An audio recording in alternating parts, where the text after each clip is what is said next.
Swimming ಪೂಲಿಗೆ ಬಿದ್ದಾಗಿದೆ. ಹಿಂದೆ ಎದ್ದು ಬಂದರೆ ಹೇಡಿ ಅಂತಾರೆ, ಮುಂದೆ ಹೋಗಲೇಬೇಕು. ಸೊ ಆ ಹೇಡಿತನನ ಮುಂದಕ್ಕೆ ಹೋಗೋದ ಅಂತ ಅವರವರೇ ಡಿಸೈಡ್ ಮಾಡ್ಕೋತಾರೆ. 99.99% ಯಾರೂ ಹಿಂದಕ್ಕೆ ಹೋಗಲ್ಲ. ಚಿಕ್ಕ ಚಿಕ್ಕ ಮಕ್ಕಳೆಲ್ಲ ಅನ್ಆರ್ಗನೈಸ್ಲಿ ನಮಗಿಂತ ಜಾಸ್ತಿ ವಾಕ್ ಮಾಡಿಬಿಡ್ತಾರೆ. ಒಂದು 5-6 kilometre 10 kilometre per day walk ಮಾಡ್ತಾರೆ. ಓಡತ್ವೆ, ಆಡತ್ವೆ, ಏನು ಬೇಕಾದ್ರೂ ಆಡತ್ವೆ, ಕುಣಿಯತ್ವೆ, ಎಲ್ಲ ಸೇರಿ ಅದಕ್ಕೆ ಆ್ಯಕ್ಟಿವಿಟಿನೇ. ಶುಂಠಿಯನ್ನು ಒಂದು ವಾರ ಚೂರೇ ಇಲ್ಲಿ 2 ಪೀಸ್ ಇಟ್ಕೊಳ್ಳೋದು 2 ದವಡೆಗಳಲ್ಲಿ. ಅವಾಗವಾಗ ಒಂಚೂರು ಅಗಿಯೋದು, ಒಂದು ಚೂರು ಅಗದ ತಕ್ಷಣ ಒಂದು ತೊಟ್ಟಿನ ರಸ ಬರುತ್ತೆ. ಆ ರಸ ಈಸ್ ಯುವರ್ ಎನರ್ಜಿ. ಪಾರ್ಟ್ನರ್ಗಳು in particularly business partners walk ಮಾಡ್ಬೋದು ಒಟ್ಟಿಗೆ. ತುಂಬ ವಿಷಯಗಳು ಹಂಚ್ಕೊಳ್ಳೋಕ್ಕಿರುತ್ತೆ, ತುಂಬ ತಪ್ಪು ಒಪ್ಪುಗಳನ್ನು ಚೆಕ್ ಮಾಡ್ಕೊಳ್ಳೋಕ್ಕಿರುತ್ತೆ. ಟೈಮೇ ಸಿಕ್ಕಿರಲ್ಲ, ಬ್ಯುಸಿ ಶೆಡ್ಯೂಲಲ್ಲಿ ಇರ್ತಾರೆ. ಗಂಡಸರಿಗೂ ಮೂಡ್ ಸ್ವಿಂಗ್ಸ್ ಇರುತ್ತೆ. ಕೆಲವು ಚೀಟ್ ಡೇಸ್ ಇಟ್ಕೊಳ್ಳೋದು ಒಳ್ಳೆಯದು. 4 ದಿನ ಮಾಡಿರ್ತಾರೆ, 1 ದಿನ ಬೇಡ ಅನಿಸುತ್ತೆ, ಹಾಗೆ ಚೀಟ್ ಮಾಡ್ಕೊಳ್ಳೋದು ಒಳ್ಳೆಯದು. ಹೈಲಿ ಡಿಸಿಪ್ಲಿನ್ಡ್ ಇರಬಾರ್ದು. ಹೈಲಿ ಡಿಸಿಪ್ಲಿನ್ಡ್ ಲೈಫ್ ಇದೆಯಲ್ಲ, ಸ್ಟ್ರೆಸ್ಫುಲ್ ಲೈಫ್ ಅಂತ.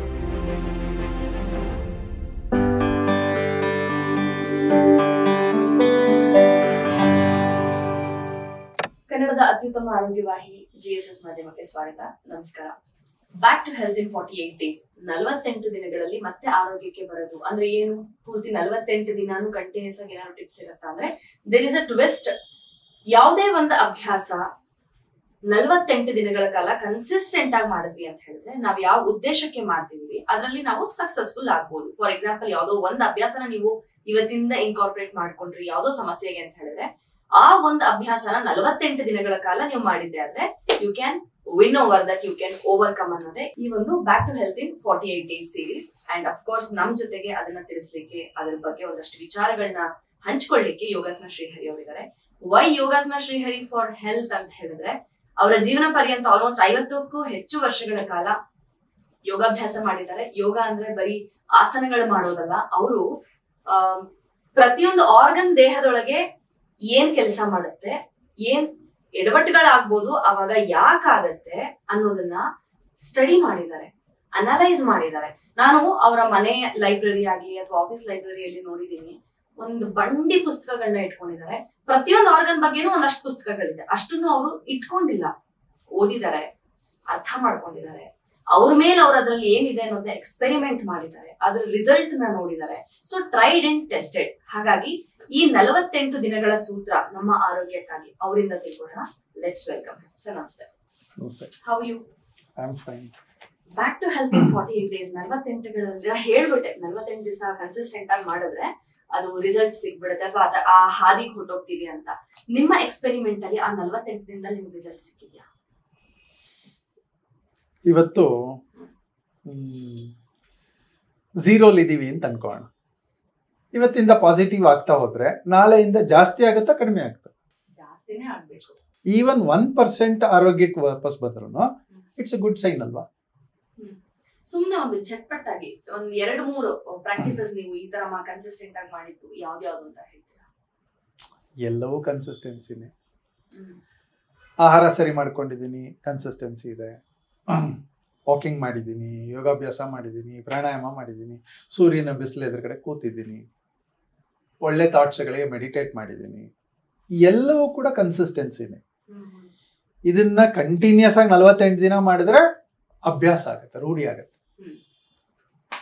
ಮೊದಲನೇ ದಿನ ಮಾಡಿದಾಗ್ಲೂ ಸಣ್ಣ ಬೆನಿಫಿಟ್ ಇದ್ದೇ, ನೆಗೆಟಿವ್ ಆಗಲ್ಲ, ಪಾಸಿಟಿವೇ ಆಗ್ಬೇಕು. ಬಿಫೋರ್ ವಿ ಸ್ಟಾರ್ಟ್ ಸುಮ್ನೆ ಒಂದು ಟಿಪ್ಸ್ ಹೇಳ್ಬಿಡಿ. 48 ದಿನ ಮಾಡ್ಬೇಕು ಈ ಪ್ರಾಕ್ಟೀಸ್ ಅನ್ಕೊಂಡಾಗ ಫಸ್ಟ್ 1 ವೀಕ್ ಏನೇನಾಗುತ್ತೆ ಅಂತ. ಶಬರಿಮಲೆ ಹೋಗುವ ಟೈಮ್ ನಾನು ಯಾರೋ ಹೇಳಿದ್ರು 48 ದಿನ ಮಲೆ ಹಾಕ್ಬೇಕು ಅಂತ. ಸೊ 48 ದಿನ ಪ್ಲಾನ್ ಮಾಡ್ಕೊಂಡು 49ನೇ ದಿನ ಅಥವಾ 48ನೇ ದಿನ ನಾನು ಶಬರಿಮಲೆಯಲ್ಲಿ ಇರೋ ಹಾಗೆ ಪ್ಲಾನ್ ಮಾಡ್ತಾ ಇದ್ದೆ. ಮೊದಲನೇದು ತಣ್ಣೀರ್ ಸ್ನಾನ. 48 ದಿನ ತಣ್ಣೀರ್ ಸ್ನಾನ ನಂಗೆ ಅಭ್ಯಾಸ ಆಗೋಕ್ ಶುರು ಆಯ್ತು, ಅಲರ್ಟ್ ಆಗೋಕ್ ಶುರು ಆಯ್ತು. ಬಟ್ ಯಾವುದೇ ಒಂದು ಶುರು ಮಾಡಿದಾಗ ಅದೇನಾರ ಟ್ರ್ಯಾಕ್ ಬರಕ್ ಆಗಿಲ್ಲ ಅಂದ್ರೆ ಡಿಮೋಟಿವೇಟ್ ಆಗಿ ಬಿಟ್ಬಿಡೋ ಚಾನ್ಸಸ್ ಇರುತ್ತೆ. ಆ ತರ ಟ್ರಬಲ್ ಶೂಟ್ಸ್. ಅದಕ್ಕೆ ಸಂಕಲ್ಪ ಕಟ್ಕೋಬೇಕು, ಏನಾದ್ರೂ ಸಂಕಲ್ಪ ಮಾಡ್ಕೋಬೇಕು. ನಾನು ಅದಕ್ಕೆ ಒಂದು ಸಂಕಲ್ಪದ ದಾರ ಕಟ್ಕೋತಾ ಇದ್ದೆ. ನಮ್ಮಲ್ಲಿ ಶಬರಿಮಲೆ ಅಂದ್ರೆ ಪಂಚೆ, ಒಂದು ಕಾವಿ ಪಂಚೆ ಉಟ್ಕೋತಾ ಇದ್ವಿ, ಅಥವಾ ಕರಿ ಪಂಚೆ ಉಟ್ಕೋತಾರೆ, ಕರಿ ಬಟ್ಟೆ ಹಾಕೋತಾರೆ, ಬರಿಗಾಲು. ಇದೆಲ್ಲ ನಮ್ಮನ್ನು ಮೋಟಿವೇಟ್ ಮಾಡಕ್ಕೆ. ಸ್ವಿಮ್ಮಿಂಗ್ ಪೂಲ್ ಬಿದ್ದಾಗಿದೆ, ಹಿಂದೆ ಎದ್ದು ಬಂದ್ರೆ ಹೇಳಿ ಅಂತಾರೆ, ಮುಂದೆ ಹೋಗ್ಲೇಬೇಕು.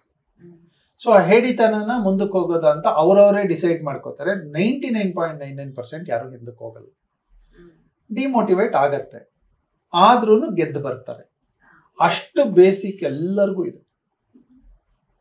ಅದಕ್ಕೆ ನಾವು ವ್ರತಗಳು ಅಂತ ಮಾಡಿಸ್ತಾ ಇದ್ದೀವಿ. 48 ದಿನ ವ್ರತ ಮಾಡಿ.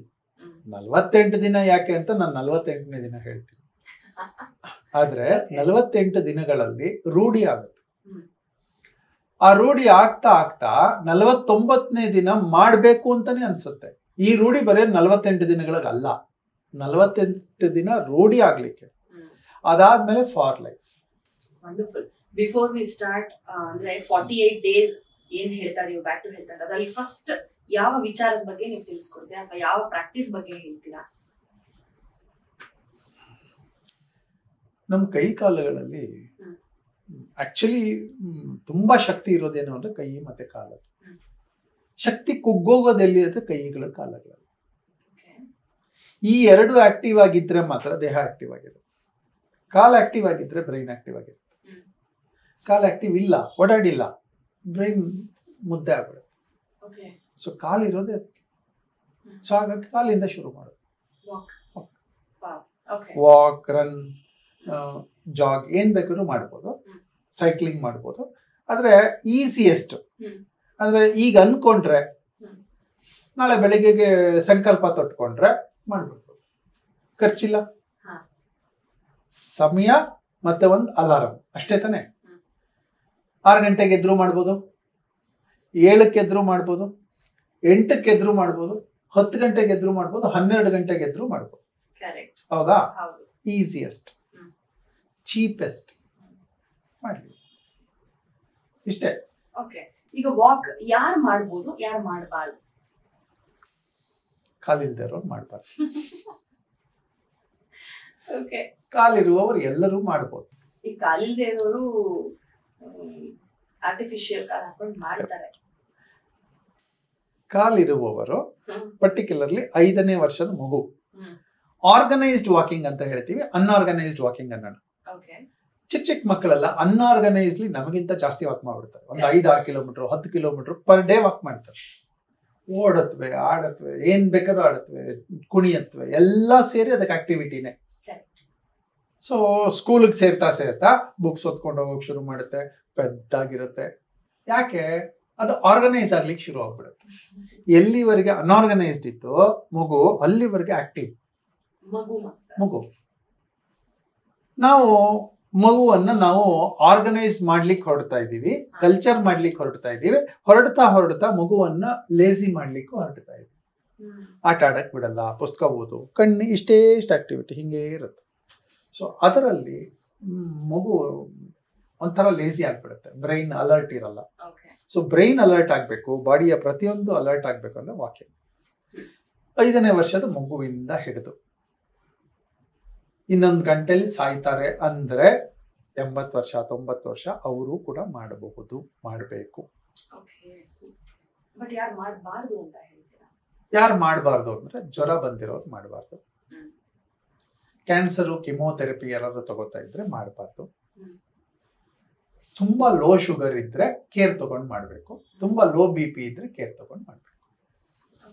ಬಟ್ ಈ ವಾಕ್ ಮಾಡ್ಬೇಕು ಅಂತ ಮಾತಾಡ್ತಾರೆ. ಈ ವಾಕ್ ಅಂದ್ರೆ ಹೇಗೆ ಮಾಡಿದ್ರೆ actual walk, right walk? Normal ಒಬ್ರೇ ಮಾಡ್ಬೋದು, ಜಾಯಿಂಟ್ಲಿ ಮಾಡ್ಬೋದು. 10 ನಿಮಿಷದಿಂದ ಶುರು ಮಾಡ್ಲಿ. ಅಭ್ಯಾಸ ಆಗ್ತಾ 2 ನಿಮಿಷ, 3 ನಿಮಿಷ ಜಾಸ್ತಿ ಮಾಡ್ಕೊಂಡು ಹೋಗ್ಬೋದು. 1 ಗಂಟೆವರೆಗೂ ವಾಕ್ ಮಾಡ್ಬೋದು.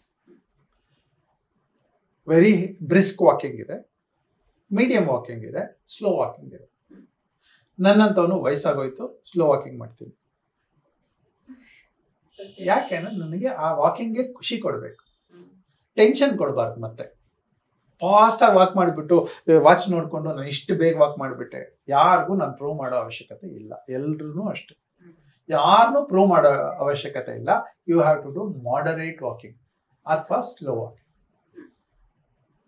ಕಾಲಿನ ಜೊತೆಗೆ ಕೈ ಕಾಲುಗಳು ಆಡಬೇಕು, ಮೂಮೆಂಟ್ ಮಾಡ್ಕೊಂಡು ಹೋಗ್ತಾ ಇರಬೇಕು, ಬ್ರೈನ್ ವರ್ಕ್ ಆಗಬೇಕು. ಇಂದ್ರಿಯಗಳಿಗೆ ತುಂಬಾ ಒಳ್ಳೆ ಎಕ್ಸರ್ಸೈಸು ಅಂತಂದ್ರೆ ವಾಕಿಂಗ್. ಎಲ್ಲ ಇಂದ್ರಿಯಗಳು ವರ್ಕ್ ಆಗ್ಲಿಕ್ಕೆ ಶುರು ಆಗುತ್ತೆ. ವಾಕ್ ಮಾಡುವಾಗ ಕಣ್ಣು ನೋಡುತ್ತೆ, ಮೂಗು ವಾಸನೆ ಹಿಡಿಯುತ್ತೆ, ಕಿವಿ ಶಬ್ದಗಳು ಕೇಳಿಸ್ಕೊಳ್ಳುತ್ತೆ, ಎಲ್ಲ ಆಗತ್ತೆ. ಪಾರ್ಕ್ ಒಳಗೆ ವಾಕಿಂಗ್ ಮಾಡ್ತಾ ಇದ್ರೆ ಜೀರುಂಡೆ ಶಬ್ದ ಕೇಳುತ್ತೆ, ನವಿಲಿನ ಶಬ್ದ ಕೇಳುತ್ತೆ, ಸೊಳ್ಳೆ ಶಬ್ದನೂ ಕೇಳುತ್ತೆ, ಉಂಟು ಇವೆಲ್ಲ. ಬಟ್ ಆ ಎಲ್ಲ ಆರ್ಗನ್ಸು ಆಕ್ಟಿವ್ ಆಗ್ಲಿಕ್ಕೆ ಶುರು ಆಗುತ್ತೆ. ಸೊ ಹಾಗಾಗಿ ಬ್ರಿಸ್ಕ್ ವಾಕಿಂಗ್ ಬದಲು ಮಾಡರೇಟ್ ವಾಕಿಂಗ್ ಅಥವಾ slow walking is better. Normal walking ಅಂತಂದ್ರೆ 10 ನಿಮಿಷಕ್ಕೆ 1 ಕಿಲೋಮೀಟರ್, ಬ್ರಿಸ್ಕ್ ವಾಕಿಂಗ್ ಅಂದ್ರೆ 8 ನಿಮಿಷಕ್ಕೆ 1 ಕಿಲೋಮೀಟರ್, ಸ್ಲೋ ವಾಕಿಂಗ್ ಅಂದ್ರೆ 12ರಿಂದ 15 ನಿಮಿಷಕ್ಕೆ 1 ಕಿಲೋಮೀಟರ್. ನಾವು ಯಾರಿಗೂ ಪ್ರೂವ್ ಮಾಡೋದು ಬೇಕಾಗಿಲ್ಲ. 10 ನಿಮಿಷದ ವಾಕಿಂಗ್ ಅಥವಾ 1 ಕಿಲೋಮೀಟರ್ ವಾಕಿಂಗ್ ಇಂದ ಶುರು ಮಾಡ್ಬೋದು. 1.2 ಕಿಲೋಮೀಟರ್ಸ್, 1.3 ಕಿಲೋಮೀಟರ್ಸ್ ಹಾಗೆ ಜಾಸ್ತಿ ಮಾಡಿಕೊಂಡು 60 ನಿಮಿಷಗಳ ಕಾಲ 4ರಿಂದ 5 ಕಿಲೋಮೀಟರ್ ವಾಕ್ ಮಾಡಿದ್ರೆ ಇದಕ್ಕೆ 6 ತಿಂಗಳು ಟೈಮ್ ತಗೋಬಹುದು. ಗ್ರಾಜುಯಲ್ ಆಗಿ ಮಾಡಬೇಕು, ರೆಸಿಸ್ಟೆನ್ಸ್ ಬರಬೇಕು, ಕಾಲಿಗೆ ಶಕ್ತಿ ಬರ್ಲಿಕ್ಕೆ ಶುರು ಆಗುತ್ತೆ. 2 ಅಡ್ವಾಂಟೇಜ್ ಇದೆ. ಒಂದು, ಕಾಲಿಗೆ ತೊಡೆಗಳಿಗೆ ಶಕ್ತಿ ಬರುತ್ತೆ. ಎರಡನೇದು ಮೀನ್ಕಂಡ. ಅದನ್ನು ನಿಮ್ಮ ಎಪಿಸೋಡ್ಸ್ ಅಲ್ಲೇ ಅದರಲ್ಲ ಒಂದಲ್ಲಿ ಹೇಳಿದಿರಿ.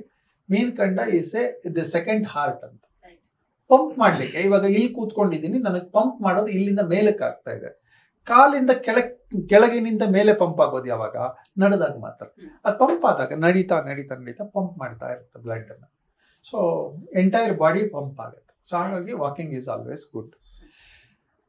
ಯಾರು ಮಾಡಬಾರ್ದು ಅಂತ ಹೇಳೋದಕ್ಕೆ ಇನ್ನೊಂದೆರಡು ಉದಾಹರಣೆಗಳನ್ನ ಕೊಡ್ತೀನಿ. ಯಾರಿಗೋ ಮಂಡಿ ಚಿಪ್ಸ್ ಸೌದೋಗಿದೆ, ಅವ್ರು ಮಾಡಬಾರ್ದು. ಅಂದ್ರೆ ಇನ್ನ ಸವಿಯತ್ತೆ, ಅಥವಾ ಮೂವ್ಮೆಂಟ್ ಆಗತ್ತೆ, ಅವ್ರಿಗೆ ಡಿಸ್ಲೊಕೇಶನ್ ಆಗುವ ಸಾಧ್ಯತೆಗಳಿದೆ. ಸೊ ಹಾಗಾಗಿ ಅವ್ರು ಮಾಡಬಾರ್ದು. ತುಂಬಾ ಜ್ವರ ಬಂದಿದ್ರೆ ಮಾಡ್ಬೋದು, ಮಾಡಬಾರ್ದು. ಕಿಮೋಥೆರಪಿ ಆ ಥರದ್ದು ಏನಾದ್ರು ತಗೊಂಡಿದ್ರೆ ಮಾಡಬಾರ್ದು. ತುಂಬಾ ಮಾರಣಾಂತಿಕ ಕಾಯಿಲೆಗಳಿದ್ರೆ, TB ಅಂತದ್ದು ಬಂದಿದ್ರೆ ಮಾಡಬಾರ್ದು.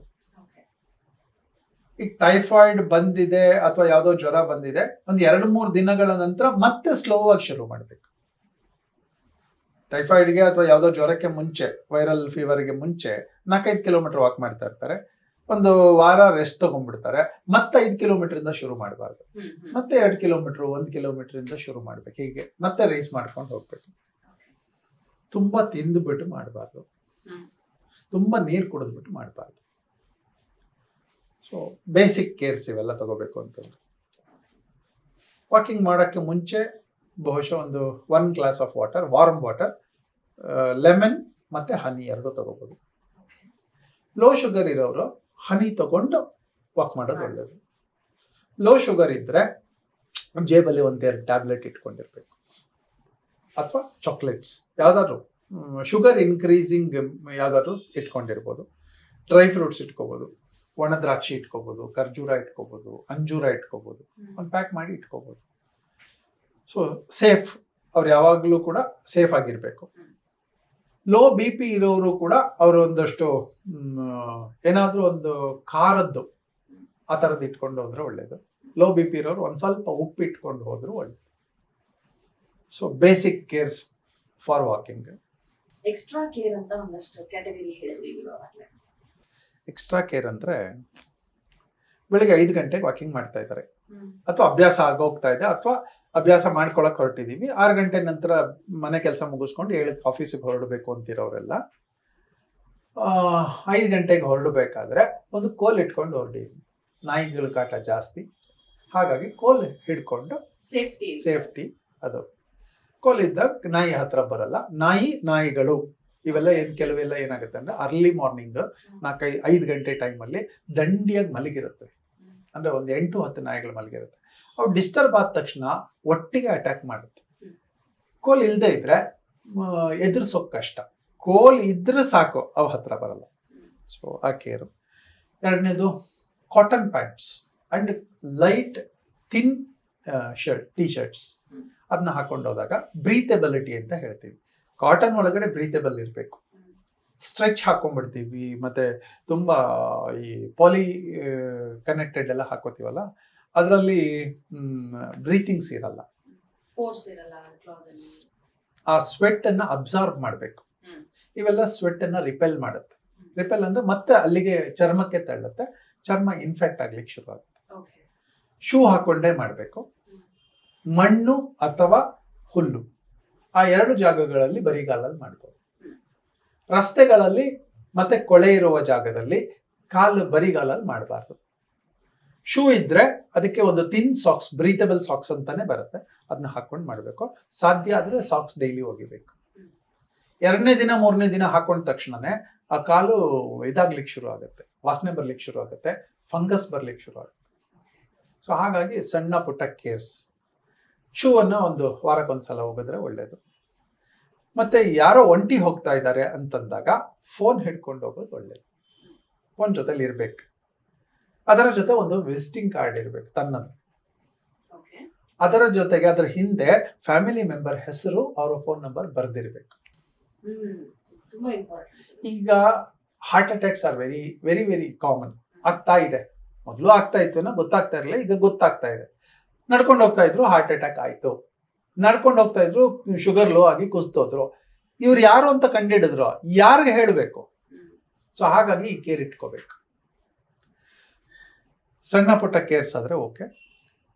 ಕಾರ್ಡಿಯಾಕ್ ಪ್ರಾಬ್ಲಮ್ಸ್ ಅಂದ್ರೆ ಹಾರ್ಟ್ ಪ್ರಾಬ್ಲಮ್ಸ್ ಯಾರಾದ್ರೂ ಇರೋರು ಸೊರ್ಬಿಟ್ರೇಟ್ ಅಂತ ಒಂದು ಟ್ಯಾಬ್ಲೆಟ್ ಇಟ್ಕೊಂಡ್ರೆ, ಏನಾದ್ರೂ ಎದೆ ನೋವು ಬಂದ್ರೆ ನಾಲ್ಗೆ ಕೆಳಗೆ ಇಟ್ಕೊಂಡ್ರೆ ಆಯ್ತು, ಅದು ಕರಗತ್ತೆ. ಆ ಇಮ್ಮಿಡಿಯೇಟ್ ಬೇಸಿಕ್ ರಿಲೀಫ್ ಸಿಗುತ್ತೆ. ಒಂದು ಅರ್ಧ ಗಂಟೆ 1 ಗಂಟೆ ಅಷ್ಟು ರಿಲೀಫ್ ಸಿಗುತ್ತೆ. ಅದು ಸೊರ್ಬಿಟ್ರೇಟ್ ಅಂತ.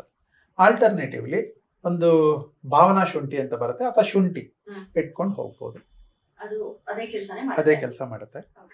ತಕ್ಷಣಕ್ಕೆ ಇದೆಲ್ಲ ಆಂಟಿ ಇನ್ಫ್ಲಮೇಟರಿ. ಮತ್ತೆ ತಕ್ಷಣಕ್ಕೆ ಬ್ಲಡ್ ಅನ್ನ ಬಾಯ್ಲ್ ಮಾಡುತ್ತೆ. ಇನ್ನೂ ಒಂದು ಅಭ್ಯಾಸ ಮಾಡ್ಬೋದು. ಬೆಳಿಗ್ಗೆ ಎದ್ದು 1 ಸ್ಪೂನ್ ತುಪ್ಪ ಮತ್ತೆ 1 ಸ್ಪೂನು ನಿಂಬೆ ಹಣ್ಣಿನ ಜ್ಯೂಸನ್ನು, ತುಪ್ಪ ಕರಗಿಸ್ಬೇಕು, ಸ್ವಲ್ಪ ಬಿಸಿ ಮಾಡಬೇಕು, ನಿಂಬೆ ಹಣ್ಣು ಬೆರೆಸ್ಕೊಂಡು ತಗೊಂಡು ಹೋದ್ರೆ that acts as wonderful cardio. ಇದು ಅದು ಕಾರ್ಡಿಯೋಗೂ ಆಗುತ್ತೆ, ಬಟ್ ಇಡೀ ಬಾಡಿಗೆ ಮೆಡಿಸನ್ ಆಗಿ ವರ್ಕ್ ಆಗುತ್ತೆ. ಇನ್ನೊಂದು ಮಾಡ್ಬೋದು, ಮತ್ತೆ ಎಲ್ಲ ಒಟ್ಟೊಟ್ಟಿಗೆನೂ ಮಾಡಬಾರ್ದು. ಹೌದು, ಇದೊಂದು ಸೀಕ್ವೆನ್ಸ್ ಇಟ್ಕೋಬಹುದು. ನಿಂಬೆಹಣ್ಣು ಮತ್ತೆ ತುಪ್ಪ 1 ವಾರ ಮಾಡ್ಬೋದು. ಶುಂಠಿಯನ್ನ 1 ವಾರ ಚೂರೇ ಇಲ್ಲಿ 2 ಪೀಸ್ ಇಟ್ಕೊಳ್ಳೋದು 2 ದವಡೆಗಳಲ್ಲಿ. ಅವಾಗವಾಗ ಒಂಚೂರು ಅಗಿಯೋದು, ಚೂರು ಅಗದ ತಕ್ಷಣ 1 ತೊಟ್ಟಿನ ರಸ ಬರುತ್ತೆ. ಆ ರಸ ಈಸ್ ಯುವರ್ ಎನರ್ಜೈಸರ್. ಬೇವಿನ ಎಲೆ ಇಟ್ಕೊಂಡು ಹೋಗ್ಬೋದು, ಬೇವಿನ ದಳ, ಬೇವಿನ ಎಲೆ ಇಟ್ಕೊಂಡು ಹೋಗ್ಬೋದು. ಯಾರು ಅಂದ್ರೆ ಶುಗರ್ ಹೈ ಇರೋರು, ಲೋ ಇರೋರು ಇದನ್ನ ಇಟ್ಕೋಬಾರ್ದು, ಬೇವನ್ನ ಇಟ್ಕೋಬಾರ್ದು. ಅಮೃತ ಬಳ್ಳಿಯನ್ನ ಬಾಯಲ್ಲಿ ಇಟ್ಕೊಂಡು ಹೋಗ್ಬೋದು. ಶುಗರ್ ಇರೋರು ಇಟ್ಕೊಂಡು ಹೋಗ್ಬೋದು, ಶುಗರ್ ಇಲ್ಲದೆ ಇರೋರು ಇಟ್ಕೊಂಡು ಹೋಗ್ಬೋದು, ಜಾಸ್ತಿ ಕಮ್ಮಿ ಇರೋರು ಇಟ್ಕೊಂಡು ಹೋಗ್ಬೋದು. ಅಮೃತ ಬಳ್ಳಿ ವರ್ಕ್ಸ್ ವಂಡರ್ಸ್. ಅದಾದ್ಮೇಲೆ ಬೆಳ್ಳುಳ್ಳಿಯನ್ನ ಜಜ್ಜಿ, 1 ಅಥವಾ 2 ಬೆಳ್ಳುಳ್ಳಿ ಜಜ್ಜಿ ಅಗದು ಬಿಟ್ಟು ಅರ್ಧ ಲೋಟ ಬೆಚ್ಚಗಿರೋ ನೀರು ಕುಡಿದು ಬಿಟ್ಟು ಆಮೇಲೆ ಹೊರಡ್ಬೋದು. ಸೊ ಕಾರ್ಡಿಯೋ ರಿಲೇಟೆಡ್ ಏನೇನು ಇಶ್ಯೂಸ್ ಇರುತ್ತೆ, ವಾಕಿಂಗ್ ಮಾಡೋ ಅಡ್ವಾಂಟೇಜಿನ ಜೊತೆಗೆ ಅಡಿಷನಲ್ ಅಡ್ವಾಂಟೇಜಸ್ ಇವೆಲ್ಲ ಕೊಡುತ್ತೆ. ಅಪರೂಪಕ್ಕೆ ಪಾರ್ಟ್ನರ್ಸ್ಗಳ ಜೊತೆ ವಾಕ್ ಮಾಡ್ಬೋದು. ಪಾರ್ಟ್ನರ್ ಅಂದ್ರೆ ಮನೆಯಲ್ಲಿ ಅಪ್ಪ ಮಕ್ಕಳಾಗಿರ್ಬೋದು, ಅಮ್ಮ ಮಕ್ಕಳಾಗಿರ್ಬೋದು, ಅಥವಾ ಗಂಡ ಹೆಂಡತಿ ಆಗಿರ್ಬೋದು, ಯಾರು ಬೇಕಾದ್ರೂ ವಾಕ್ ಮಾಡ್ಬೋದು. ಸಿಬ್ಲಿಂಗ್ಸ್ ವಾಕ್ ಮಾಡ್ಬೋದು. ಅಡ್ವಾಂಟೇಜ್ ಏನಂತಂದ್ರೆ, ನಾವು ಸಾಧಾರಣ ಒಂದು ಇಗೋಯಿಸ್ಟಿಕ್ ಲೈಫಲ್ಲಿ ಅಥವಾ ಟೇಕನ್ ಫಾರ್ ಗ್ರಾಂಟೆಡ್ ಲೈಫಲ್ಲಿ ಇರ್ತೀವಿ ಎಲ್ಲರೂ. ಗಂಡ ಹೆಂಡತಿ ಅಂದ ತಕ್ಷಣ ಯಾಕೋ ರಿಸರ್ವ್ ಇರ್ಬೇಕೇನೋ ಅಂತ ಅನ್ಕೊಂಡ್ಬಿಡ್ತೀವಿ. ಮಾತಾಡೋಕೆ ಸಮಯ ಇರಲ್ಲ. ಅದ್ರಲ್ಲಿ ಇಬ್ರು ಕೆಲಸ ಮಾಡೋರಾಗಿದ್ರೆ ಇಬ್ರು ಕೂಡ ಆ ಟೈಮೇ ಸಿಕ್ಕಿರಲ್ಲ. ಅವರಿಗೆ ಇಬ್ರು ನಾವು ಸೇರ್ಬೇಕು, ಮಾತಾಡಬೇಕು ಅನ್ನೋ ಸ್ಪೇಸ್ ಕೊಟ್ಕೊಂಡಿರಲ್ಲ. ಸಾಧ್ಯ ಆದಷ್ಟು 15 ದಿನಕ್ಕೊಂದ್ಸಲ ಆದ್ರೂ ಡೆಫಿನೆಟ್ ಕಡ್ಡಾಯವಾಗಿ ಇಬ್ರು ವಾಕ್ ಮಾಡ್ಬೇಕು. ವಾಕ್ ಕಮ್ಮಿ ಮಾಡ್ಲಿ, ಹೋಗಲ್ಲ ಒಂದು ಟೀ ಎಲ್ಲ ಕುಡಿಲಿ, ಬರುವಾಗ ತಿಂಡಿ ತಿನ್ಕೊಂಬರ್ಲಿ, ಎಲ್ಲ ಆಗ್ಲಿ, ಆದ್ರೆ ಆ ಸ್ಪೇಸ್ ಕೊಡ್ಬೇಕು ಗಂಡ ಹೆಂಡತಿ. ಒಂದು 15 ದಿನದ ನೋವುಗಳು, exchange of informations, exchange of emotions, moods, ತಪ್ಪುಗಳು ಇವೆಲ್ಲ ರೆಕ್ಟಿಫೈ ಆಗ್ಬಿಡುತ್ತೆ. ಸೊ ಕಡ್ಡಾಯವಾಗಿ ಗಂಡ ಹೆಂಡತಿ and partners who are living together, ಎಲ್ಲೋ ದೂರ ಇರ್ತಾರೆ, ಅವ್ರು ಒಟ್ಟೊಟ್ಟಿಗೆ ಯಾವುದೋ ಬೇರೆ ಮನೇಲಿ ಇರ್ತಾರೆ, ಒಂದು 10 ಕಿಲೋಮೀಟರ್ ಆಚೆ ಇರ್ತಾರೆ, ಸಿಕ್ಕೇ ಇರಲ್ಲ, ಯಾವಾಗಲಾದ್ರೂ ಒಂದ್ಸಲ ಫೋನ್ ಮಾಡಿಬಿಟ್ಟು ಬಾ ಇವತ್ತು ವಾಕಿಂಗ್ ಹೋಗೋಣ ಅಂತ ಒಂದು ಶೆಡ್ಯೂಲ್ ಮಾಡ್ಕೊಂಡು ಹೋಗ್ಬೋದು. ಪಾರ್ಟ್ನರ್ಗಳು in particularly business partners walk ಮಾಡ್ಬೋದು ಒಟ್ಟಿಗೆ. ತುಂಬ ವಿಷಯಗಳು ಹಂಚ್ಕೊಳ್ಳೋಕ್ಕಿರುತ್ತೆ, ತುಂಬ ತಪ್ಪು ಒಪ್ಪುಗಳನ್ನ ಚೆಕ್ ಮಾಡ್ಕೊಳ್ಳೋಕ್ಕಿರುತ್ತೆ, ಟೈಮೇ ಸಿಕ್ಕಿರಲ್ಲ, ಬಿಸಿ ಶೆಡ್ಯೂಲಲ್ಲಿ ಇರ್ತಾರೆ. ಬೆಳಿಗ್ಗೆ ಬರ್ತಾರೆ ಸೀರಿಯಸ್ ಆಗಿರ್ತಾರೆ, ವಾಪಸ್ ರಾತ್ರಿ ಹೋಗ್ತಾರೆ ಸೀರಿಯಸ್ ಆಗಿಬಿಡ್ತಾರೆ. ಅವ್ರು ಬಿಸ್ನೆಸ್ ಪಾರ್ಟ್ನರ್ಸ್ ಆಗಿರ್ತಾರೆ, ಮಾನಸಿಕವಾಗಿ ಇಬ್ರು ಶತ್ರುಗಳೇ ಆಗಿರ್ತಾರೆ. ಸೊ ಅಂಥವ್ರು whether it is inside the family or outside the family, ಅವರೆಲ್ಲರೂ ಈ ಥರದ ವಾಕ್ಗಳನ್ನು ಮಾಡಿ ರಿಲ್ಯಾಕ್ಸ್ ಮಾಡ್ಕೊಳ್ಳೋದು ಒಳ್ಳೇದು. ವಾಕ್ ಮಾಡುವಾಗ ಅಲ್ಲಲ್ಲೇ ಚೂರು ನಿಂತ್ಕೊಂಡು ಹೋಗೋದು ಒಳ್ಳೇದು. 15 ನಿಮಿಷ ಆದ ತಕ್ಷಣ ಒಂದು 10 seconds 20 seconds ಆಫ್ ಬ್ರೇಕ್, ಮತ್ತೆ ಮುಂದಕ್ಕೆ ಹೋಗೋದು ಒಳ್ಳೇದು. ಕಾರ್ಡಿಯೋ ಇಶ್ಯೂಸ್ ಇರೋರು, BP ಜಾಸ್ತಿ ಇರೋರು ಏನು ಮಾಡಬೇಕು ಅಂತಂದ್ರೆ ವಾಚ್ ಕಟ್ಕೊಂಡು, ಅದರಲ್ಲೂ ಸ್ಮಾರ್ಟ್ ವಾಚ್ಗಳು ಕಟ್ಕೊಂಡು ಆ ಕಾರ್ಡಿಯೋ ಮೂಮೆಂಟ್ಸ್, ಪಲ್ಸ್ ರೇಟ್ಸ್ ಏನಿರುತ್ತೆ ಅದನ್ನ ನೋಡ್ಕೊಂಡು ಹೋಗೋದು ಒಳ್ಳೇದು. ಕೆಲವು ಸಲ ಒಂದು 120 ವೆರಿ ನಾರ್ಮಲ್ ಇರುತ್ತೆ. 120 ದಾಟಿದ ತಕ್ಷಣ 140 150 ಬಂದ್ರೆ ಕಾರ್ಡಿಯೋ ಇಶ್ಯೂಸ್ ಇರೋರು ಸ್ಲೋ ಡೌನ್ ಮಾಡ್ಕೊಂಡ್ರೆ ಆಯ್ತು. ಅಪ್ ಹತ್ತುವಾಗ ಒಂದು ಸ್ವಲ್ಪ ಹಾರ್ಟ್ ಬೀಟ್ಸ್ ಜಾಸ್ತಿ ಆಗುತ್ತೆ, ಪಲ್ಸ್ ರೇಟ್ಸ್ ಜಾಸ್ತಿ ಆಗುತ್ತೆ. ನಾರ್ಮಲ್ ಅಲ್ಲಿ ಪಲ್ಸ್ ರೇಟ್ಸ್ ಒಂದು 100 to 110 120 ಒಳಗಿರುತ್ತೆ. ತುಂಬಾ ಯೋಚನೆ ಮಾಡ್ಕೊಂಡು ಹೋಗ್ಬಿಟ್ರೆ ಜಾಸ್ತಿ ಆಗ್ಬಿಡುತ್ತೆ. ಸೊ ಇದೊಂದು ಯಾರ್ಡ್ ಸ್ಟಿಕ್ ಇರುತ್ತೆ, ನೋಡ್ಕೊಂಡು ಅದ್ರ ಪ್ರಕಾರ ಅಡ್ಜಸ್ಟ್ ಮಾಡ್ಕೋಬಹುದು. Walking overall it's a very good exercise, zero cost exercise. Continuous ಆಗಿ 365 ದಿನನೂ ಮಾಡ್ಬೇಕಂದ್ರೆ ಇಲ್ಲ. ಅದರಲ್ಲಿ ಪರ್ಟಿಕ್ಯುಲರ್ಲಿ ಲೇಡೀಸ್ ಡ್ಯೂರಿಂಗ್ ಪೀರಿಯಡ್ಸ್ ಟೈಮಲ್ಲಿ ಮಾಡೋ ಅವಶ್ಯಕತೆ ಇಲ್ಲ. ಅದಕ್ಕೆ ಒಂದಿನ ಮುಂಚೆ 1-2 ದಿನ ನಂತರ ಮಾಡಬಾರ್ದು. ಹಾಗೆ ಗಂಡಸರಿಗೂ ಮೂಡ್ ಸ್ವಿಂಗ್ಸ್ ಇರುತ್ತೆ. ಕೆಲವು ಚೀಟ್ ಡೇಸ್ ಇಟ್ಕೊಳ್ಳೋದು ಒಳ್ಳೇದು. 4 ದಿನ ಮಾಡಿರ್ತಾರೆ, ಒಂದಿನ ಬೇಡ ಅನ್ಸುತ್ತೆ, ಹಾಗೆ ಚೀಟ್ ಮಾಡ್ಕೊಳ್ಳೋದು ಒಳ್ಳೇದು. ಹೈಲಿ ಡಿಸಿಪ್ಲಿನ್ಡ್ ಲೈಫ್ ಇದೆಯಲ್ಲ, ಸ್ಟ್ರೆಸ್ಫುಲ್ ಲೈಫ್ ಆಗ್ಬಿಡುತ್ತೆ. ಹೈಲಿ ಡಿಸಿಪ್ಲಿನ್ಡ್ ಇರಬಾರ್ದು, ಇಂಟರ್ನಲಿ ಡಿಸಿಪ್ಲಿನ್ಡ್ ಇರ್ಬೇಕು. ನಾನು ಏನಾದರೂ ಒಂದು ಆಕ್ಟಿವಿಟಿ ಮಾಡಬೇಕು ಅಂತ ಇರಬೇಕು, ಆದರೆ ಅದು ವಾಕಿಂಗ್ಗೆ ಅಂತಾನೆ ಇರಬಾರ್ದು. ವಾಕಿಂಗ್ ನಾನು ಯಾಕೆ ಹೇಳ್ತಾ ಇದ್ದೀನಿ ಅಂದರೆ easiest way to start any physical exercise. ಅದಾದ ನಂತರ ಒಂದು ಸ್ವಲ್ಪ ಬೆಂಡು, ಸ್ಟ್ರೆಚ್ಚು, ಟ್ವಿಸ್ಟು, ಯೋಗಾಸನಗಳು, ಸೂರ್ಯ ನಮಸ್ಕಾರ, ಹೀಗೆ ಅದಾದ್ಮೇಲೆ ಏನ್ ಬೇಕಾದ್ರೂ ಮಾಡ್ಕೋಬಹುದು. ಆ ಅಭ್ಯಾಸ ಇದ್ರೆ 3 ದಿನ ವಾಕಿಂಗು, 3 ದಿನ ಯೋಗಾಸನ ಮಾಡ್ಬೋದು. ಸೊ ಹೀಗೆ ನಮ್ಮನ್ನ ನಾವು ರೀಡಿಸೈನ್ ಮಾಡ್ಕೋಬೇಕು. ಈ ಒಂದು 30-35 ವರ್ಷದವರೆಗೆ ಡಿಸಿಪ್ಲಿನ್ಡ್ ಲೈಫ್ ಇರಲ್ಲ. ಕಾಲೇಜಿಗೆ ಬರೋಕ್ ಮುಂಚೆ ಒಂದು ಸ್ವಲ್ಪ ಡಿಸಿಪ್ಲಿನ್ಡ್ ಲೈಫ್ ಇರುತ್ತೆ. ಕಾಲೇಜಿಗೆ ಬರ್ತಾ ಇದ್ದಂಗೆ ಅದಾದ್ಮೇಲೆ ಕೆಲಸ, ಮದುವೆ, ಅದಾದ್ಮೇಲೆ ಮಕ್ಕಳು, ತುಂಬಾ ಜಂಜಾಟದಲ್ಲಿ ಮುಳುಗೋಗಿರ್ತಾರೆ. ಇದು ಯಾರಿಗೆ ತುಂಬಾ ಸೂಟಬಲ್ ಅಂತಂದ್ರೆ, ನಾನು ಏನ್ ಮಾಡಿದ್ರು ಅಚೀವ್ ಮಾಡಕ್ ಆಗ್ತಾ ಇಲ್ವಲ್ಲಪ್ಪ ಅಂತ ಅನ್ಸುತ್ತಲ್ಲ, ಅವ್ರಿಗೆ walking is the best exercise. ಅವ್ರಿಗೆ 1 ಗಂಟೆ, ಅದರಲ್ಲೂ ಒಂಟಿ ವಾಕಿಂಗ್ ಮಾಡಿದ್ರೆ 1 ಗಂಟೆ ಧ್ಯಾನದ ಟೈಮ್ ಸಿಗುತ್ತೆ. ಅವ್ರು ಒಂಟಿ ಹೋಗ್ತಾ ಇರ್ತಾರೆ, ರಿಲ್ಯಾಕ್ಸ್ ಆಗ್ಬೋದು, ಯೋಚನೆ ಮಾಡ್ಕೊಂಡು ಹೋಗ್ಬೋದು, ಎಷ್ಟು ದೂರ ಬೇಕಾದ್ರೂ ಹೋಗ್ಬೋದು. ಅಂಥವ್ರಿಗೆ walking is one of the best meditations. Physically ಆಯಿತು, ಮೆಂಟಲಿ ಆಯಿತು, ಸೋಷಿಯಲಿ. ಹೋಗುವಾಗ 4 ಜನರ ಜೊತೆಲಿ ಹೋದ್ರೆ, ಎಲ್ಲರ ಜೊತೆ ಮಾತಾಡ್ಕೊಂಡು ಹೋದ್ರೆ ಹೊಸ ಕನೆಕ್ಟ್. ಈ ಕುಕ್ಕರಳ್ಳಿಗೆ ಹೋದ್ರೆ ನಂಗೊಂದು ಅಟ್ಲೀಸ್ಟ್ ಅಂದ್ರೆ ಒಂದು 500 ಜನ ವಿಶ್ ಮಾಡ್ತಾರೆ. ನನ್ನ ಕಾಲಿನ ಆಕ್ಟಿವಿಟಿ ಜೊತೆಗೆ ಕೈ ಆಕ್ಟಿವಿಟಿನೂ ಒಂದಿರುತ್ತೆ. ಸೊ ಎಲ್ಲರಿಗೂ ವಿಶ್ ಮಾಡಲೇಬೇಕು. ಸೊ ಸೋಷಿಯಲ್ ಲೈಫ್ ತುಂಬಾ ಚೆನ್ನಾಗಿರುತ್ತೆ. ಮತ್ತೆ ಸ್ಟ್ರಕ್ಚರ್ಡ್ ಆಗಿ ಕಾಣ್ತೀವಿ, ಬ್ಲಡ್ ಪ್ಯೂರಿಫೈ ಆಗುತ್ತೆ, ಬ್ರೈನ್ ಯಾವಾಗಲೂ ಶಾರ್ಪ್ ಇರುತ್ತೆ.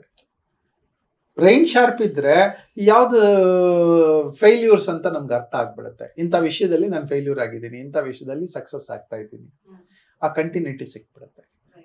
ಸೊ ಒಂದು ಅಡ್ವಾಂಟೇಜ್ ಅಲ್ಲ, 1 ಗಂಟೆ ಇನ್ವೆಸ್ಟ್ಮೆಂಟ್ ಅಲ್ಲಿ ಬಹುಶಃ ಲೈಫೇನೆ ರೀಶೇಪ್ ಆಗ್ಬಿಡುತ್ತೆ. ಇದು ರೀಶೇಪಿಂಗ್ ಆಫ್ ಲೈಫ್ ಅಂತ. 48 ದಿನಗಳ ನಂತರ ಅದು ಅಭ್ಯಾಸ ಆಗ್ಲಿಕ್ಕೆ ಶುರು ಆಗುತ್ತೆ, ನಿಲ್ಸಲ್ಲ. ಒಂದ್ಸಲ ಓಡೋಕ್ ಶುರು ಆಗ್ಬಿಟ್ರೆ ನಿಲ್ಸಕ್ಕಾಗಲ್ಲ. ಹಾಗೆ ವಾಕಿಂಗ್ ಅನ್ನೋದು ಒಂದು ಅಡಿಕ್ಷನ್, ಅದು ನಿಲ್ಸಕ್ಕಾಗಲ್ಲ. ಸೊ ಅದು ಅಭ್ಯಾಸ ಆಗತ್ತೆ. ಈ 48 ದಿನಗಳು ಏನಂದ್ರೆ ಆ ಅಭ್ಯಾಸದ ಟ್ರ್ಯಾಕ್ ಬರೋದಿಕ್ಕೆ, ಅದಾದ್ಮೇಲೆ ಆ ಟ್ರ್ಯಾಕ್ ಸುಮ್ಮನೆ ಹೋಗ್ತಾ ಇರೋದೇ. ಅದಕ್ಕೆ ನಮ್ಮಲ್ಲಿ ಸತು ದೀರ್ಘಕಾಲೆ ಅಂತ ಹೇಳೋದು. ಪತಂಜಲಿಗಳ ಒಂದು ಸೂತ್ರ ಇದೆ, ಸತು ದೀರ್ಘಕಾಲೆ ನೈರಂತರ್ಯ ಅಭ್ಯಾಸೋ ಸೇವಿತಃ ದೃಢಭೂಮಿ. ದೃಢಭೂಮಿ ಅಂದ್ರೆ ಆರೋಗ್ಯ ವಾಪಸ್ ಬಂತು ಅಂತ, ಸಕ್ಸಸ್ ಸಿಕ್ತು ಅಂತ, ನಂಗೆ ಹಿಡಿತ ಸಿಕ್ಬಿಡ್ತು, ಲೈಫಿನ ಹಿಡಿತ ಸಿಕ್ಬಿಡುತ್ತೆ ವಾಕಿಂಗ್ ಅಲ್ಲಿ. ಬರೀ ವಾಕಿಂಗ್ ಹಿಡಿತ ಅಲ್ಲ, ಕಾಲಿಗೆ ಸರಿ ಹೋಗಲ್ಲ, ಇಡೀ ಲೈಫ್ ಹಿಡಿತ ಸಿಕ್ಬಿಡುತ್ತೆ. ಸ್ಟ್ರಕ್ಚರ್ಡ್ ಆಗಿ ವಾಕ್ ಮಾಡ್ತೀವಿ, ಜನರ ಜೊತೆ ವಾಕ್ ಮಾಡ್ತೀವಿ, ಪ್ಲೆಸೆಂಟ್ ಆಗಿರೋಕೆ ಟ್ರೈ ಮಾಡ್ತೀವಿ. ಬೆಳಿಗ್ಗೆ 6-7 ಗಂಟೆ ಒಳಗಡೆ ಎಲ್ಲ ಕೆಲಸ ಮುಗಿದೋಗಿರುತ್ತೆ. ವಾಕಿಂಗ್ ಹೋಗ್ಬೇಕು ಅಂದ್ರೆ ಅರ್ಧ ಗಂಟೆ ಮುಂಚೆ ಹೇಳ್ತಾರೆ, ಅಷ್ಟೊತ್ತಿಗೆ ಎಲ್ಲ ಕೆಲಸ ಮುಗಿದೋಗುತ್ತೆ. So walking is one of the best exercises ever. ತುಂಬಾ ಸೂಕ್ಷ್ಮ ವಿಚಾರಗಳನ್ನ ಮೈಕ್ರೋ ಡೀಟೇಲ್ಸ್ ಅಂತ ನೀವೇ ಹೇಳ್ತಿರ್ತೀರಲ್ಲ, ಅಂದ್ರೆ ಒಂದು ಗೋಲ್ ಇಟ್ಕೊಂಡು ಹೋಗ್ಬೇಕು, ಅಥವಾ ಒಂದು ID ಕಾರ್ಡ್ ಇಟ್ಕೊಳ್ಬೇಕು, ಫೋನ್ ನಂಬರ್ ಇಟ್ಕೋಬೇಕು ಅಂತ ಹಿಡಿದು ಸೋಶಿಯೋ ಅಥವಾ ನೆಟ್ವರ್ಕಿಂಗ್ ತನಕ ಒಂದು ಬಿಸ್ನೆಸ್ ಮೆಂಟಾಲಿಟಿಯಲ್ಲಿ ಇರೋರ್ಗೂ ಕೂಡ ವಾಕ್ ಹೆಲ್ಪ್ ಆಗುತ್ತೆ ಅಂತ. So it's a 360 degree advantage ಒಂದು ಆಕ್ಟಿವಿಟಿ. ಅಬ್ಸಲ್ಯೂಟ್ಲಿ. ಬೆಂಗಳೂರಿನ ಲಾಲ್ಬಾಗ್ ಅಲ್ಲಿ ಸಿಂಡಿಕೇಶನ್ಸ್ ಅಂತ ಇದೆ, ಪಾರ್ಟ್ನರ್ಸ್ ಅಂತ. ಸಿಂಧಿ, ಮಾರ್ವಾಡಿ, ಮತ್ತೆ ಮುಸ್ಲಿಮ್ಸು ಮತ್ತೆ ಶೆಟ್ರು ಇವರೆಲ್ಲ ಇನ್ ಸಿಂಡಿಕೇಶನ್ಸ್ ಬರ್ತಾರೆ. ಒಂದು 10 ಜನ ಪಾರ್ಟ್ನರ್, 20 ಜನ ಪಾರ್ಟ್ನರ್. ಅವ್ರು ವಾಕಿಂಗ್ ಒಂದು 4-5 ಕಿಲೋಮೀಟರ್ ಮಾಡ್ತಾರೆ, ಆರಾಮದಲ್ಲಿ ಮಾಡ್ತಾರೆ. ಬರುವಾಗ ಎಲ್ಲ ವ್ಯಾಪಾರ ಮಾತಾಡ್ಕೊಂಡ್ ಬರ್ತಾರೆ. ವಾಕಿಂಗ್ ಮುಗಿಯೋ ಅಷ್ಟೊತ್ತಿಗೆ ಅವರಿಗೆ ವ್ಯಾಪಾರ ಮುಗಿದೋಗಿರುತ್ತೆ, ಅವತ್ತಿನ ದಿನ ಕೆಲಸ ಮುಗಿದೋಗಿರುತ್ತೆ. ಫಾರ್ಮುಲಾ ನಮ್ಮಲ್ಲಿ ಬೇಕಾದಷ್ಟು ಈ ತರದ್ದು ಅನುಭವಿಸ್ಬೋದು ನಾವು. ವಾಕಿಂಗ್ ಈಗ ನಾವುಗಳಲ್ಲಿ ನೀವು ಮಾಡ್ತಾ ಇದ್ದೀರಿ, ಫಿಟ್ ಮೈಸೂರು ಮಾಡ್ತಾ ಇದ್ದೀರಿ. ಎಲ್ಲೋ ಇದ್ದ ಒಂದು 150 ಜನ ಸೇರಿಸ್ತೀರಿ. ಅವ್ರು ಯಾರೋ ಒಬ್ರಿಗೊಬ್ರು ಪರಿಚಯನೇ ಇರಲ್ಲ, ಮಾತಾಡ್ಕೊಳ್ಳಿಕ್ ಶುರು ಮಾಡ್ತಾರೆ, ನೆಟ್ವರ್ಕ್ ಆಗ್ತಾರೆ, ಅವ್ರಿಗೆ ಎಲ್ಲರ ಪರಿಚಯ ಆಗತ್ತೆ. ಇಷ್ಟು ಜನರ ಪರಿಚಯ ನಂಗೆ ಇದೆಯಲ್ಲ ಅಂತಂದ್ರೆ ನಾನು ಸ್ಟ್ರಾಂಗ್ ಆಗ್ತೀನಿ. ಸೊ ನಾವುಗಳೆಲ್ಲ ವಾಕಿಂಗ್ ಹೋದ್ರೆ 500 ಜನ ಹೋಗ್ತಾ ಇದ್ವಿ. ಒಂದು 15-18 ಕಿಲೋಮೀಟರ್ ನಾವು ಹೊರಟ್ರೆ ಹಾಗೆ ಹೊರಡ್ತಾ ಇದ್ವಿ. ಶಬರಿಮಲೆಗೆ ಹೊರಟ್ರೆ ನಾವು 500 ಜನ ಹೊರಡ್ತಾ ಇದ್ವಿ. ಸೊ ಎಲ್ಲ ಒಂದು ಪ್ಲೆಸೆಂಟ್ನೆಸ್.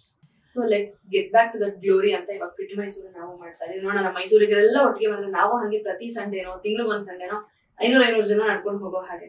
ನಿಮ್ಗೆ 500 ಜನರ ಸ್ನೇಹಿತರಿದ್ದಾರೆ ಅಂದ್ರೆ ಅರ್ಥ ಏನ್ ಹೇಳಿ? ಯು ಆರ್ ಪವರ್ಫುಲ್ ಅಂತ. ಒಂದೇ ಒಂದು ಕೊಂಕ್ ಮಾಡಕ್ ಆಗಲ್ಲ, ನೀವು ಯಾರ ವಿರುದ್ಧನೋ ಮಾತಾಡಕ್ಕಾಗಲ್ಲ. ನಿಮ್ ಪಾಸಿಟಿವಿಟಿ ಹೆಂಗ್ ಬಂದ್ಬಿಟ್ಟಿರುತ್ತೆ ಅಂತಂದ್ರೆ ನೀವು ಮುಂದಕ್ಕೆ ಹೋಗ್ತಾನೆ ಇರ್ತೀರಿ. ಅಲ್ಲಿ ಚಾಡಿ ಹೇಳೋದು, ಕೊಂಕ್ ಮಾಡೋದು, ಬೇಜಾರ್ ಮಾಡ್ಕೊಳ್ಳೋದು, ಬೇಜಾರ್ ಪಡಿಸೋದಕ್ಕೆ ಅವಕಾಶನೇ ಇಲ್ಲ ಅಲ್ಲಿ. ಸೊ ಹಾಗಾಗಿ ವಾಕ್ ಮಾಡ್ತಾ ಇರ್ತೀರಿ, ಪಾಸಿಟಿವ್ ಆಗ್ತಾನೆ ಇರುತ್ತೆ. So many advantages. ಅನುಭವಿಸಿ ನೋಡ್ಲಿ, ಫೀಡ್ಬ್ಯಾಕ್ ಕೊಡ್ಲಿ. ಇದರಲ್ಲಿ ಆಗುವಂತಹ ಪಾಸಿಟಿವ್ ಫೀಡ್ಬ್ಯಾಕ್ಸ್ ಕೊಡ್ಲಿ. ಏನಾದ್ರು ನೆಗೆಟಿವ್ ಫೀಡ್ಬ್ಯಾಕ್ಸ್ ಇದ್ರೆ ಆ ನೆಗೆಟಿವ್ ಫೀಡ್ಬ್ಯಾಕು ಕೊಡಿ. ಕೊಟ್ಟಾಗ ನಾವು ಅದಕ್ಕೆ ಸೊಲ್ಯೂಷನ್ಸ್ ಇದ್ರೆ ಕೊಡ್ತೀವಿ, ಇಲ್ಲ ನಾವೇ ರೆಕ್ಟಿಫೈ ಮಾಡ್ಕೋಬೇಕಾದ್ರೆ ಮಾಡ್ಕೊಳ್ಳೋಣ. Wonderful. Back to health in 48 days ಅಲ್ಲಿ ಫಸ್ಟ್ ಸ್ಟೆಪ್ ಟುವರ್ಡ್ಸ್ ಹೆಲ್ತ್, ಮೊದಲನೇ ಹೆಜ್ಜೆ ಆರೋಗ್ಯದ ಕಡೆಗೆ ಅಂದ್ರೆ ಹೆಜ್ಜೆ ಇಡೋದೇನೆ walking. So absolutely 360 degree over all ನಮ್ಮ ಹೆಲ್ತ್ ನ ಸರಿ ಮಾಡುವಂತಹ ಒಂದು ಆಕ್ಟಿವಿಟಿ ಬಗ್ಗೆ ಕೂಲಂಕುಷವಾಗಿ ಹೇಳಿದ್ರಿ. Thank you so much. We are eagerly waiting for the next episode, next topic on next Sunday. Thank you. Thank you so much. Thank you. Thank you.